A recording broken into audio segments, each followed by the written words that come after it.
Welcome back. We are doing a copy of a drawing by Peter Paul Rubens. We've done a lot of practice of front and side view heads, and we're going to experiment today with a more challenging thing, which is a head that is in a 3/4 view and tilted. So I'm going to begin by placing the head on my paper. This is not the head shape. I'm just sort of figuring out where this is going to fit on my page. If I zoom out for a second, you can see I'm leaving enough room on every side to fit this drawing. And the simplest geometric shape that I believe we can think of with this is definitely a circle. You see how neatly this head kind of fits inside this circle, so this is a good starting point. And the next thing I usually like to check is the angle of the eyes, and I'm going to try to pull a line through the pupils like that, and we can see that the tilt is about 20 degrees, and it's not in the middle of the circle, it's closer to slightly closer to the top. So I'm going to try to copy that. Maybe that's a little too high. And the reason that the eyes are not in the middle of this is partly the way I drew the circle, but more importantly, it's that the head is, we're looking up at the head, so we're seeing a little extra surface of the bottom of the throat and a little less of the top of the head, if that makes sense. I really wish I had drawn that first circle a little smaller, but it's hard for me to get these exactly right. There we go. That's sort of closer to where we want to be. I'm going to erase those other ones. Whoops, I just erased the good one too. Anyway, you get the idea. The next step is we're going to try to determine where along this line the bridge of the nose hits. So this in relation to this. Let's see.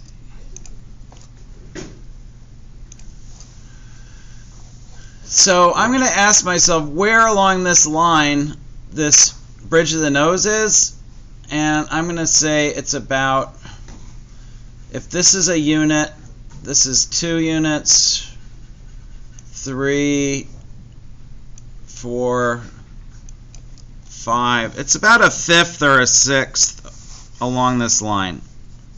So notice it's very much closer to this side than this side. The main error people make when doing 3/4 heads is they want to put the bridge of the nose too close to the middle. Where the actual middle is really about here, and that's going to be, so I'm going to mark that too. That's going to define where the corner of this eye is.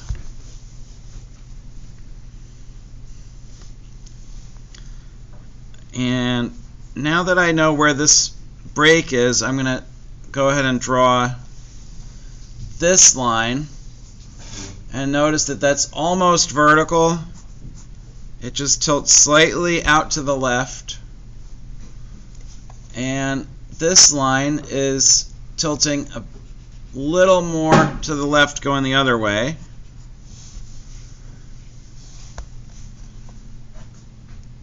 This line goes just slightly downhill. I'm sort of defining the eye socket over here. And then we loop around, and I'm kind of trying to assess this negative space formed by the side of the cheek and the eye socket on inside the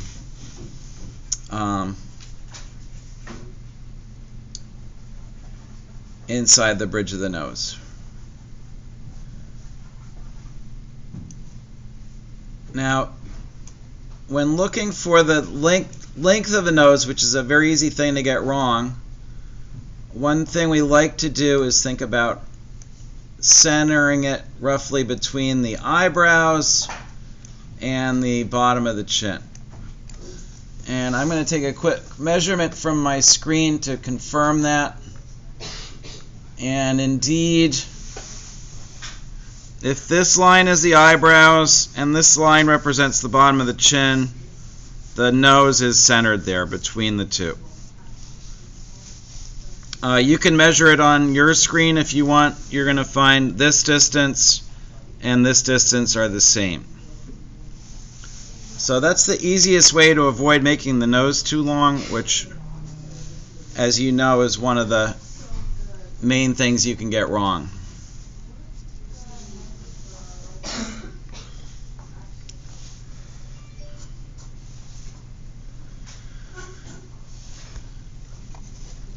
To find the back of the nose, I'm going to triangulate, and I can see that this triangle that's formed by the break at the top of the nose and these imaginary lines is roughly equilateral. So I'm going to make this construction line here, and that's going to help me find where the back of the nose sits.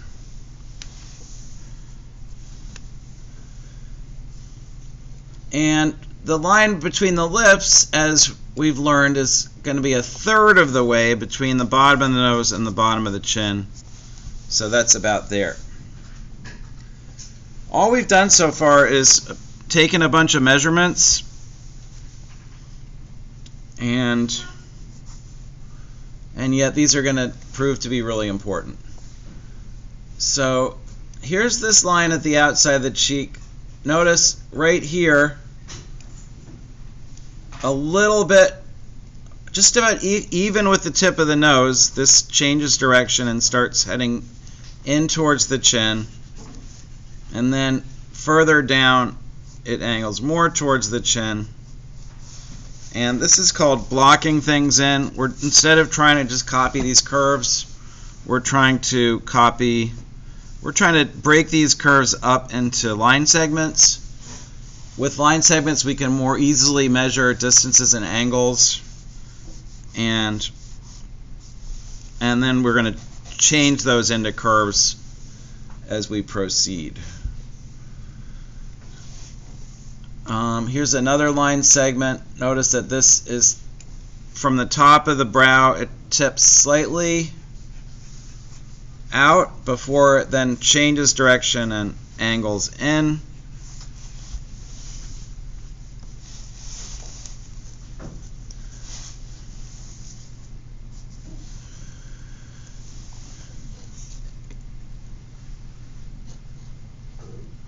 And because we're looking up at the head, when we get down to the bottom of the chin, notice that the throat extends past the bottom of the chin and then curves up towards the ear. I'm not going to wait to do the collar because I think it's often really helpful to show where the shoulders are in a pose like this. Helps us understand the pose. So I'm going to block that in, and I'm going to block in the back of the neck in a second.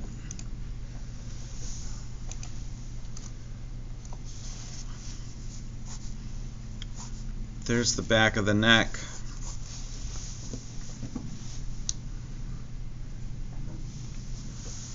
And remember, this was the line of the eyes.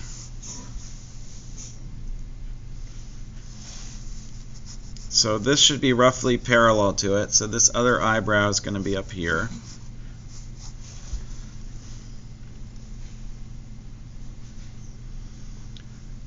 And at this stage, I'm just going to stop blocking things in, and I'm going to start putting in some darks.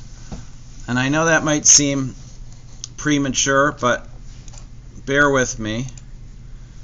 I'm going to clean up those construction lines. I'm just going to use my first shading direction. Remember, I'm left-handed, so yours will go the other way if you're right-handed. And I'm just going to throw in a few of the main darks to help me read this drawing as a volume before I even go into any of the details of the forms.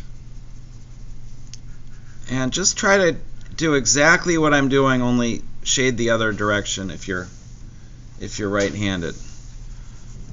This is going to seem a little random to a lot of you, but just try it. You see what's happening? We can start to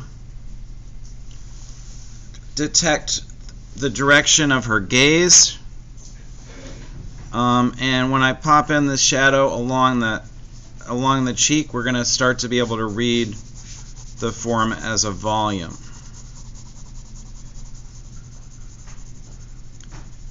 And you can shadow map this a little bit if you want, but this is just very kind of vague shading, just so that our brains are going to start to register this not as a series of outlines, but more as an arrangement of volumes. And the sooner you can trick your brain into believing it's seeing volumes, the more information your brain is going to give you, the more useful information your brain is going to give you about how those volumes need to be arranged, which is really the secret to success in drawing, I think.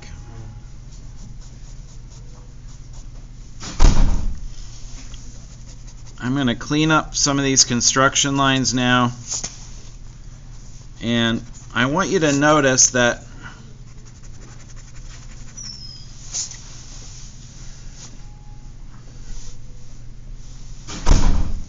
you can look at my drawing, I hope, and see that the eyes are just a little too close together. Does everybody agree? Here's the back of that olive. I've got this eye just a little, it's just crowding a little. But look how easy it is to reposition that.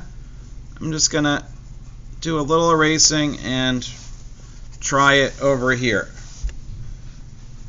And that feels better to me. I moved it about 1/4 of an inch. Now I want you to reflect for a second on just how much trouble I would have wasted if I had drawn this whole eye perfectly and then had to move it. Do you see what I mean? That would have been a complete waste of time and energy, because I would have been doing a lot of details that I would have just been forced to erase.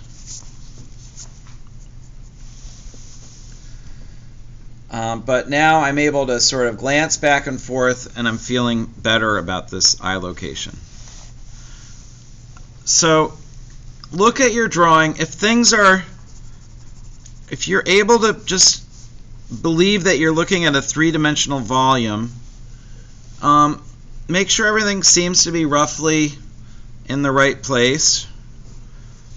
Make sure it's reading kind of like this.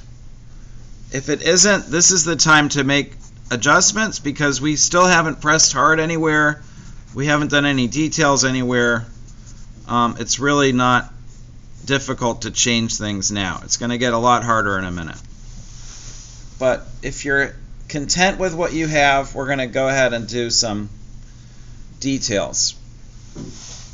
And I'm going to begin, though, by talking about the challenge of doing a 3/4 head versus a head that's either front or side view.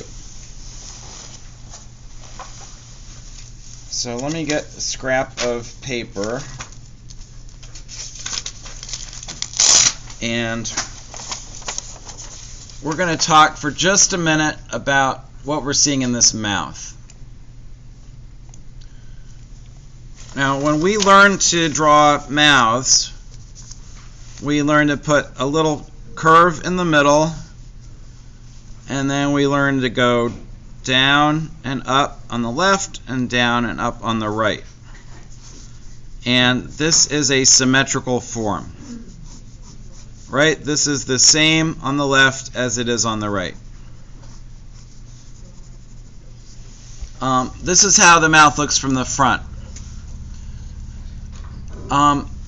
If mouths were flat and we looked at it in the 3/4 view, it would still be fairly symmetrical. Can you see that?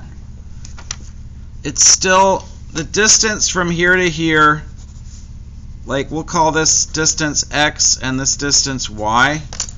You see how they're still very close to being the same. Can everyone see that? And the problem is most people think mouths are flat. But if you've ever seen anyone's dentures or Invisalign, you know that mouths are not flat. They are horseshoe shaped, right? So look at the difference. If we take a horseshoe shape, it's symmetrical from the front, but if we just go a little bit to one side, you see what happens? The X side, the one that's receding, is now really foreshortened because it's going hard away from us. And the Y side, which was a little foreshortened in a front view, it's now less foreshortened. So what happens is when you take a horseshoe form and you angle it just a little bit away, it goes from being perfectly symmetrical to extremely asymmetrical. And you can see that happening in Rubens' mouth that we're attempting to draw. Here's the philtrum. Here's that little dip in the middle of the mouth. So go ahead and put that in. And then notice that this side is just going hard away from us. So it shrinks down to almost nothing. And this side is going to be elongated because it's actually less foreshortened than it would be if we were seeing it from the front. And I've seen hundreds of student drawings of 3/4 view, and in almost every one, the error that people make is they draw this form too symmetrical because they really want this curve to be centered, and it really isn't. And I hope that makes sense to everybody.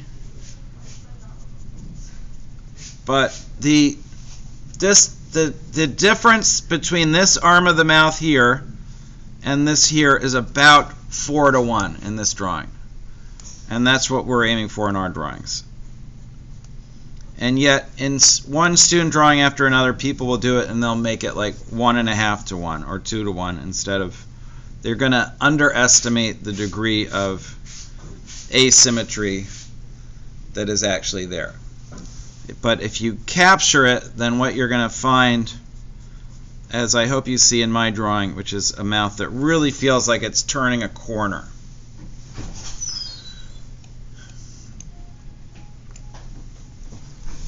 A lot similar things happen in the nose. Notice we can't even see the nostril that's going away from us. It's foreshortened right out of existence, so we're just barely hinting at it. But this nostril is facing us directly, so it looks much wider from left to right than it would look in a front view. So go ahead and try to put that in. We've already located this plane change here. And the shading here is just too masterful to believe, really. Rather than using my first shading direction, I'm going to try to just follow along with Rubens. Notice that there's the whole underside of the nose is shaded with these little vertical hatching marks. There's a beautiful sense of the reflected light around the bottom of the ala right here. A little hint of a cast shadow. And my drawing's just going to look really clumsy compared to his, but that's to be expected.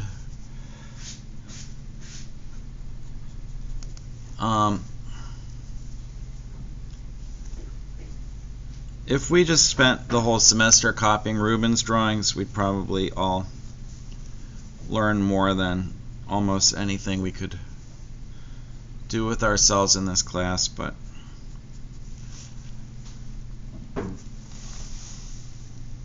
there's a very subtle direction change right here that really helps define the shape of the nose. See how that curves? And I'm drawing a little darker just so you can see it, but that helps somewhat.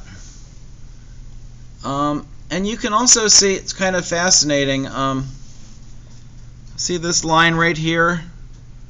That was like his, you know how I'm always telling you people draw the noses too long? That was like his, I'm pretty sure that was his first placement of the tip of the nose. So it's kind of refreshing to see that he might have screwed that up a little. This is drawn with red chalk, so it's hard to erase your work. So he might have actually just sort of made the nose too long and then just kept going.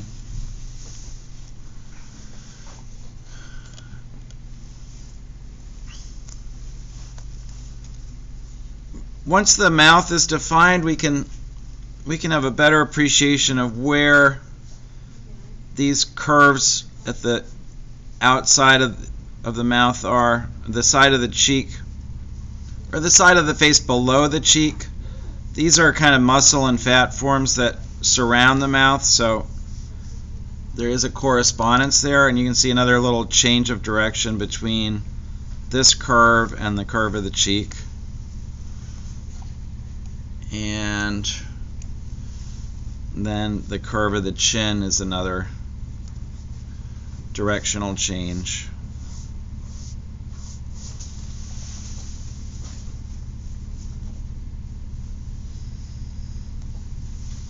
A lot of times we'll do the eyes first, but I think you can see there's an advantage to holding off on the eyes, especially if they've been indicated using these little, I like to use these smudgy little darks, because now we can really get a sense of the figure's gaze. And I'm feeling like this eye in my drawing is a little bit high, so watch again. I'm going to relocate it by just moving that down a little, and maybe this one needs to be a little higher. But it just makes so much sense to try to get the eye placement and the gaze all dialed in while the eyes are just these little smudges of dark, because we've made so little commitment, and it's so easy to change it around.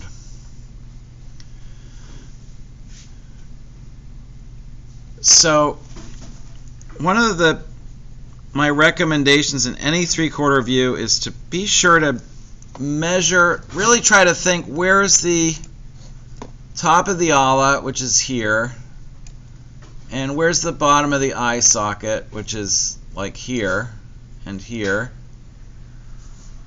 and really try to measure this distance, because most people just make that distance way too long. So here's the top of the ala form, which I think could be a little higher in my drawing. And so I'm going to place the bottom of the eye socket about here, that plane change, and on this side about here. And before you commit to the eyes, really make sure you've checked these distances, and then we're going to sort of build the form of the eyes around the eye sockets, which we've already defined. And here's another instance where most of you are going to struggle to make the eyes different sizes, because from the front the eyes are the same size. From the side, this eye occupies quite a bit more width in the picture plane than this eye, because this eye is foreshortened and this eye is not. So let's try to be conscious of compressing this eye a little bit in the picture plane. And I'm just sketching in the lid form and getting a little more definite on the position of the iris. And we're going to try to also be aware of making this eye a lot wider.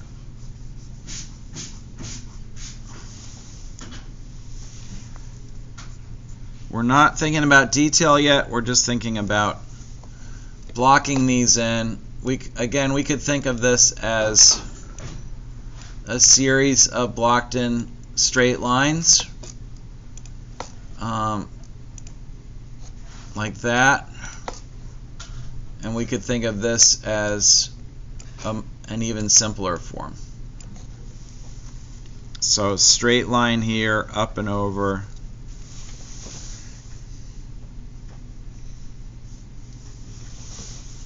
And now I'm feeling like this eye, my gaze is drifting down a little on this side, so before I do detail, I'm going to just correct the gaze by, again, just bumping those darks up a little. The gaze isn't perfect now, but I think it's good enough, so I'm going to move forward. We're going to take a really close look at these eyes when we draw them. That's the beauty of working from a digital resource like this.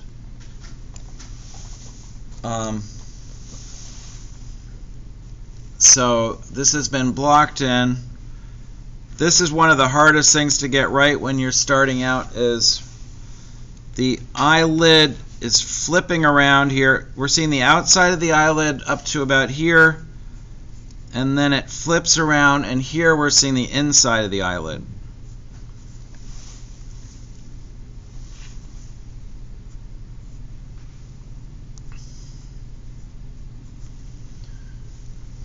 And that iris is just a little squiggle with a little dark inside it, like that. Not much to it. Often the darkest shadow on a human face is going to be right inside the corner of the eye, like that. So we can put that in. Notice Rubens made this bottom line very faint, because this is a kind of a light on light plane change, so there's not much to it.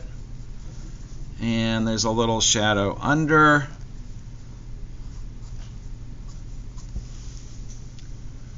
And now that I have the form of the eye figured out, I can be more definite about this form, which I had blocked in earlier. Sort of like when we did the mouth.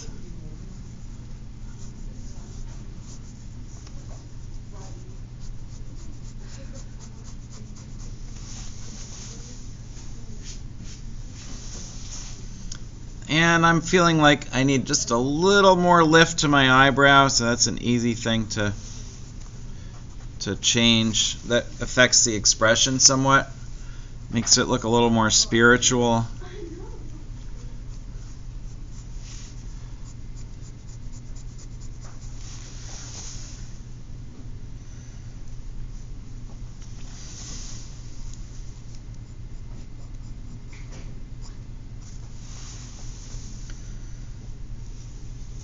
And now we're going to move to the other eye.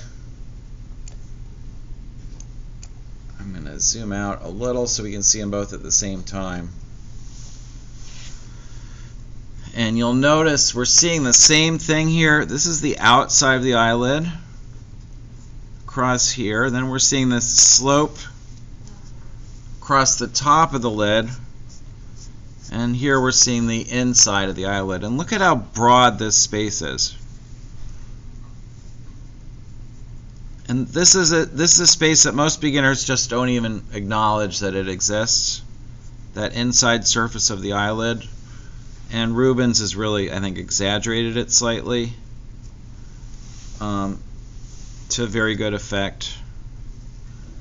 And it's fascinating how much more detail he's got in this iris than the other one.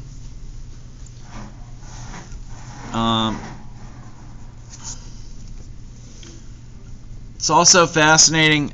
It's when somebody's meeting our gaze, when they're looking right at us, the iris is always a perfect circle. But when someone's looking off to the side like this, you'll notice the iris and the pupil are both very foreshortened ellipses.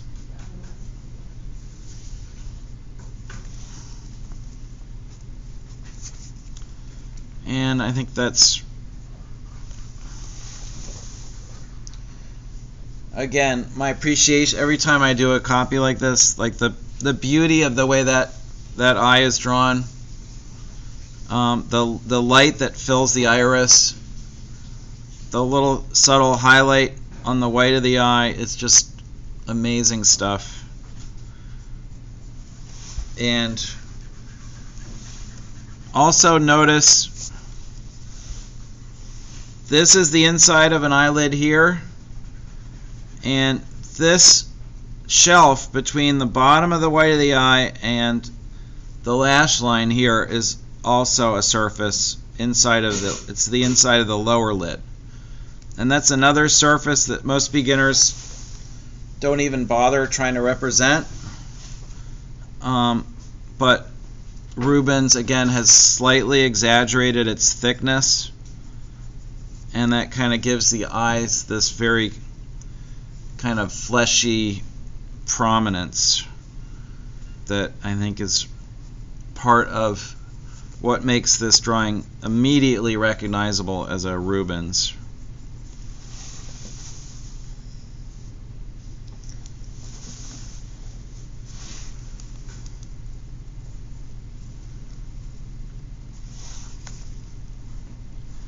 I need just a little more eyelid coverage here.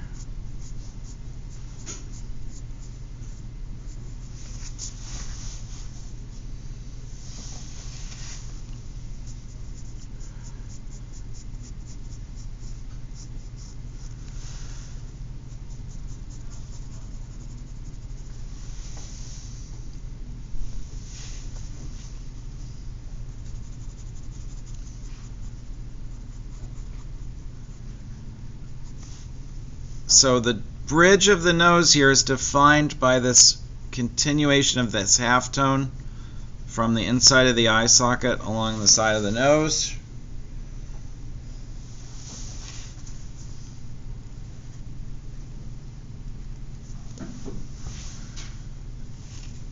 And it's time to zoom out. Let's see how we're doing.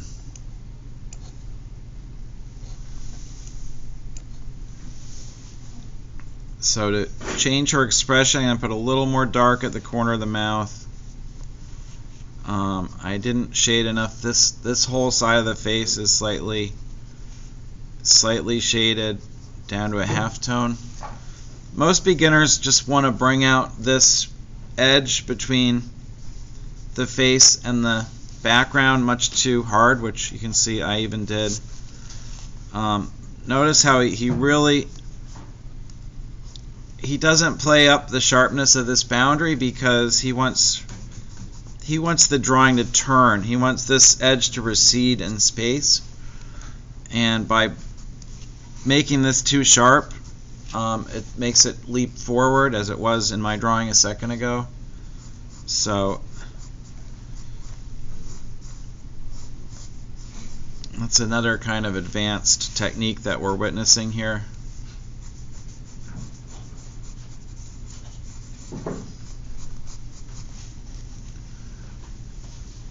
And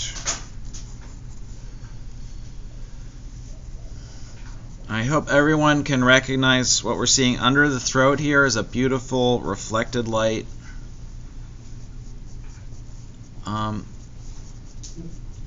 I've heard some people even suggests that the reason that so many noble people used to wear those big white collars, or they're called ruffs, was to increase that light reflecting under their chins and throats. I don't know if that's true, but I know it would be really fun to paint somebody wearing one of those if you could do that without seeming kind of ridiculous.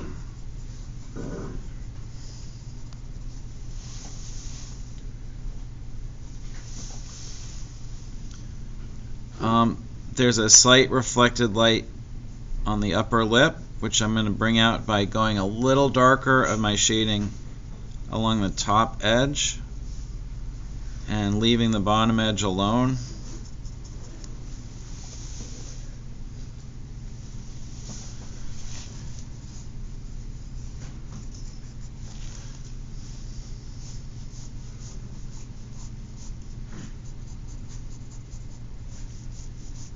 And remember that reflected light under the throat is not achieved with your eraser. It's achieved by going darker under it like this and darker over it like this,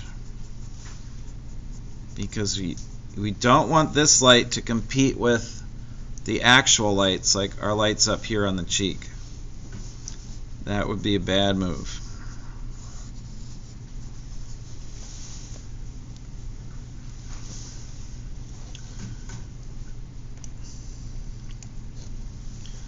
Now, something I really should have locked in sooner was ear placement. Ear placement can be really important for just finding, giving a sense of the angle of the head. And what I'm going to do is I'm going to find my ear placement by using a landmark that I've already found, which is the bottom of that eye, coming across and then drawing that little earlobe out here.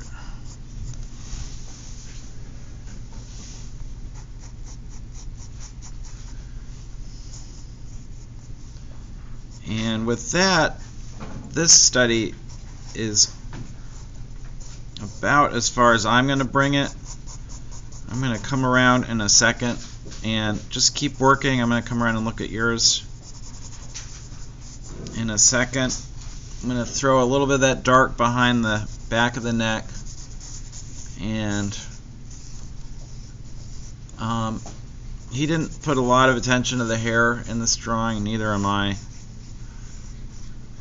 It also seems to have been cropped. I think the drawing probably extended a little more at one time.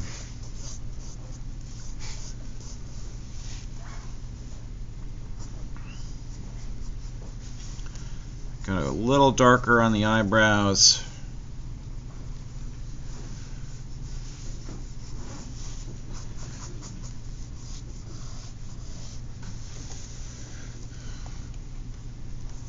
And that'll be it for my study, but I will take a look at yours now. Thank you.